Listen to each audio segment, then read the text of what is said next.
Hello guys, again it's me. How to unfollow topics on Twitter we have on this session today. First of all, go on your profile section and then on the third section you have topics. Go click on it.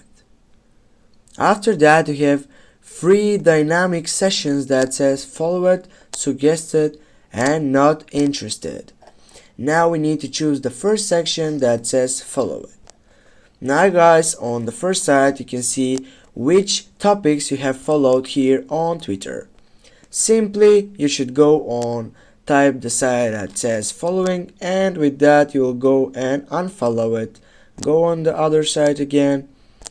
You can choose which you can go and unfollow that.